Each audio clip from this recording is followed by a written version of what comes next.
Hey everyone, welcome back to the CLTP studio session. My name is Brandon, lead consultant for CLT Podcasting out of the Charlotte, North Carolina market. We're a boutique firm looking to help you bring your concepts into full-blown storytelling and digital discussion machines in the realm of podcasting.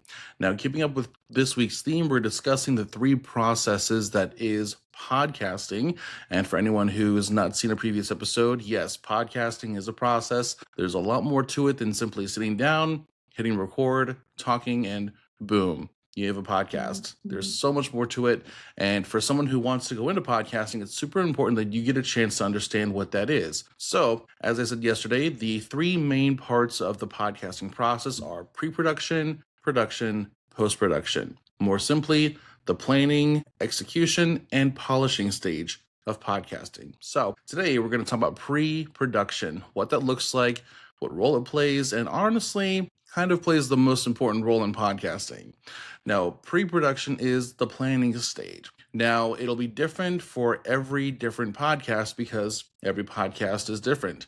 Now, if you are a solo podcaster, especially a solo audio podcaster, pre-production is pretty simple. All you got to do is focus on your own schedule. You got to find a place to record, whether or not it's a nice home setup with a few wall pads, maybe a good microphone, whether or not it's a Yeti microphone or a bit more expensive Shure microphone potentially, or if you're going to find a local studio that allows you to rent the space hourly with a Rodecaster or some kind of recording element, and you simply find the time to go in, have your conversation ready, and record it. But if you are, say, a multi-person or an ensemble show, like the Podcasting Morning Chat, which we have 6 to 8 continuous co-hosts for every single episode, it can be a bit more difficult. Thankfully, we're all able to be available by 7 a.m. Eastern time, Monday through Friday, so that works for us. But for you, might be different. You may have a colleague that you want as a co-host, but now you have to align two different schedules to make sure you're both available. On top of that, if you move into video podcasting, you have to also determine,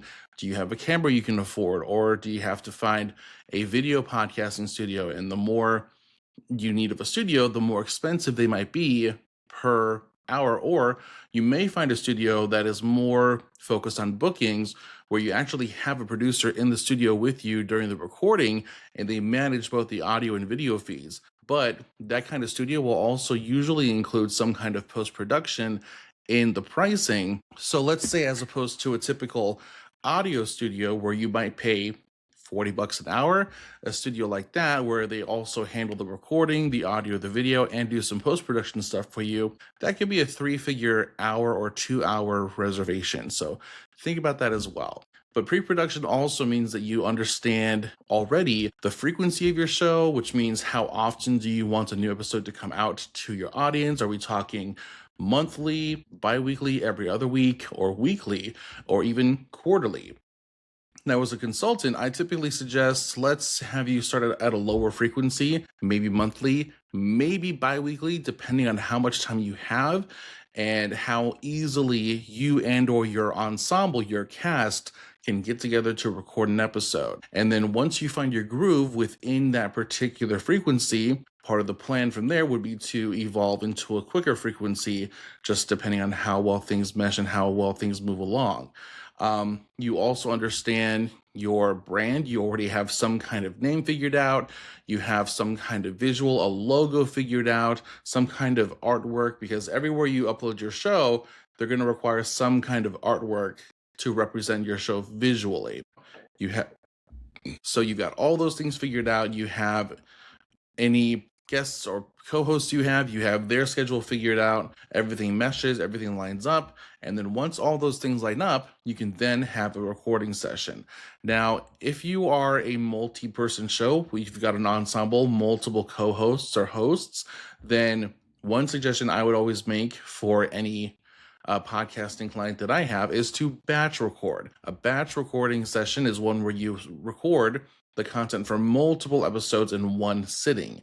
This gives you a few different advantages. One, it allows you to take care of, let's say you're doing a monthly show and you record 4 episodes. Well, you've just recorded an entire quarter's worth of episodes right there. So Gives you plenty of time to plan ahead and get some more ideas, more conversations prepared on the backside. It also gives any production team you have plenty of time to work out very beautifully polished episodes before they are sent out there into the world for your audience to enjoy. And by the way, depending on what you need out of your podcasting experience, CLT Podcasting can offer a number of different services based on the level of involvement you need. So let's say you have a team that knows how to do everything you want. You just want someone to coach you through the podcasting process and make sure you've got a solid plan going forward. We can offer you pure consultation services. CLT Podcasting can also handle every level of the creative lift, including post-production, promotion, social media management.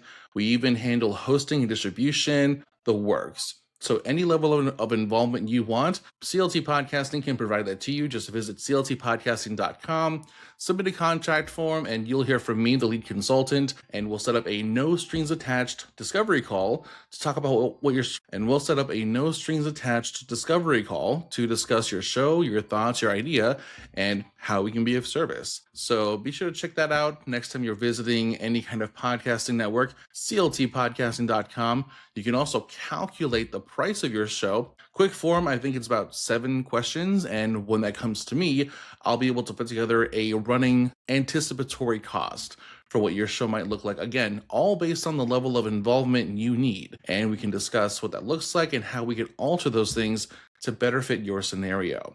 But again, to review today, pre-production is all planning. If you're a solo podcaster, pretty simple. You only have to focus on your own schedule to make sure that you have time at some point to record a new episode for your show. If you are an ensemble or multi-person show with multiple hosts, if you're a multi-person show, or even if you're not, one suggestion I always say is to batch record. Record the content for a number of episodes in one sitting.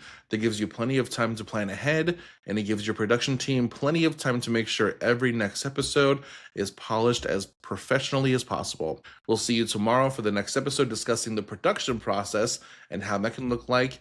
We'll see you next time.